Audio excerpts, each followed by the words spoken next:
Hi, my friends. First of all, thank you for sending all these questions to the Lords of Football Facebook page. We received something like millions of questions. I've selected a few. They're not necessarily the most interesting ones, but they're definitely the ones I've got the answers for. So I'm going to start straight away. First of all, I would like to start with Colm Kavanagh, and sorry if I don't pronounce your names very well, but I'm Italian. So Colm would like to know from me, what player did I look up as a kid? I look up to, as a kid, two players mainly. The first one is an Italian player called Antonio Cabrini. He's one of the most legendary left back in Italian football, together with Paolo Maldini. He was born in my own town, in Cremona, and it was brilliant. He was a personal friend as well. Our family, my family and his family knew each other. He played for the national team. He won the World Cup in 1982. He started off with Cremonese, and then he went to Atalanta and then to Juventus. And I think that both of us, we hold a very peculiar record. Italy missed 2 penalties during the World Cups, in all the sort of editions of the World Cup. He missed one in the World Cup final versus Germany.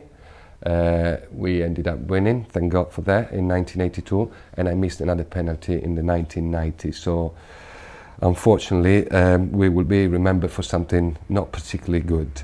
The second player I looked up to as a kid was Johan Cruyff, the Dutch striker, fantastic player. He was an idol. I remember as a kid watching a movie about his career 10 times. And I absolutely adored him. Second question I would like to answer is from John D. He wants to know who was the best player I've ever played against.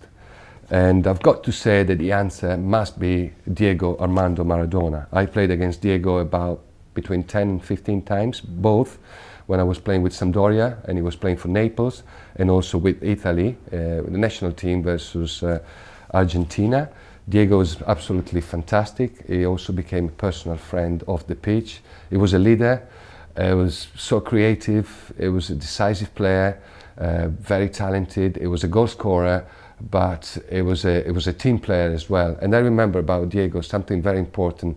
Even though he was by far the best player on the pitch, he never ever complained to his teammates about a bad pass. He was always supportive.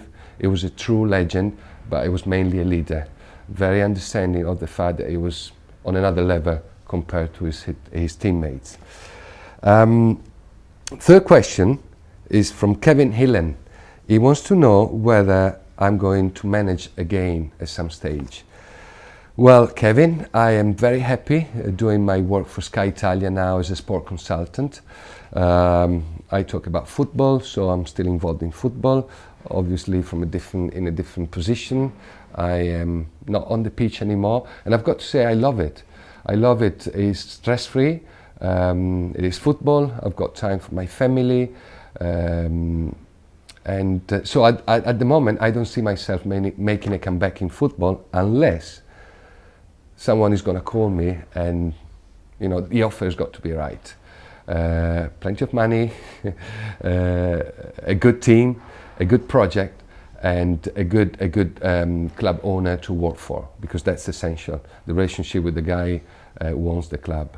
But if it's going to happen, I don't see that happening for longer than 3 or 5 years, because I kick the addiction. I can live a perfectly happy life without being involved in football on a daily basis.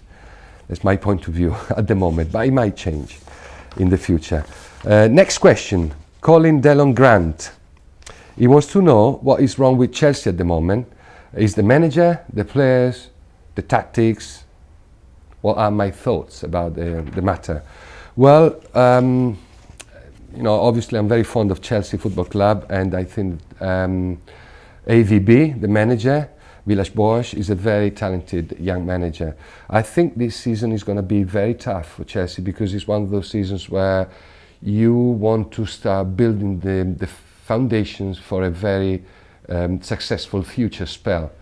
And when you do that, you've got to make tough decisions. On the one hand, you've got your best players, like the John Terry, the Lampard, the Drogbas, like they are the best, but they are aging, and you want to try to phase them out gently, slowly, and you want to bring in some new, younger, talented players.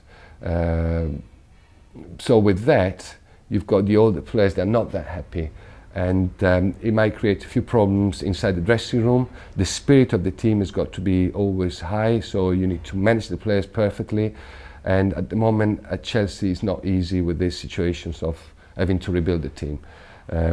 So I predict a very tough end of season for Chelsea. But if given the time, I'm sure the Villas-Boas can sort this out, hopefully quite soon. Next question is from Colin Dellon Grant. Actually, two questions from Colin. The first one I've just answered. The second one is about, he wants to know whether it is true that I've got the smelliest feet in football. Well, Colin, I can tell you that's not true at all. I wash my feet regularly. And but funny enough, there was when I first joined Chelsea from Italy, one of the tabloids wrote something about me having 6 toes on my left foot. That was wrong. I've got 5 toes on each foot, and they're not smelly. Thank you very much. The next question is from Mr. Bahath. In my opinion, he wants to know who's the best manager right now. Well, there are a few who are absolutely amazing, starting with Jose Mourinho, obviously Alex Ferguson. I get up every time I mention Alex Ferguson's name because he's an absolute idol, an example for all the young managers. Roberto Mancini, a personal friend, great manager as well. Arsene Wenger and the Italian managers as well. But if I had to pick one right now, I would say Jose Guardiola, because he's doing amazing stuff with Barcelona, Champions League, La Liga, and they also won the World Cup with Barcelona for a club level. So at the moment, Pep Guardiola is the best manager in the world, from my humble opinion. Next question from Philip O'Flynn. He wants to know the best moment of my playing career and why. Well, the best moment of my playing career is definitely the Champions League final, which I happened to win with Juventus in Rome. It was my final game with Juventus. I knew I was going to join Chelsea, at the end of the season. So I was under a tremendous amount of pressure. I had already lost the Champions League final with Sampdoria in 1992 at Wembley versus Barcelona. So I so desperately wanted to win that final. And I was the captain. And when I lifted the cap with the big ears at the end of the game, for me, it was just, it's an impossible feeling to forget. And I still have wet dreams about that moment. Next question from Mr. Kalangutkar. I hope that's pronounced well enough. He wants to know who's the player who scored the highest number of goals in the history of football. I don't quote me on that, but it must be Edson Arantes do Nascimento, detto nicknamed Pelé, obviously legendary player, probably the best of all time, and apparently he scored more than 1,000 goals during his career, which is amazing. Next question. What is my best Chelsea memory? From Mr. Yusuf Quadri. I was quite lucky at Chelsea because we happened to win many trophies when I was in charge. And probably the best moment was my first game in charge as a manager. I was playing and managing at that time. We played Arsenal in the semi-final of the Carling Cup. And we had to beat Arsenal, and we did at Stamford Bridge. We beat them 3-1.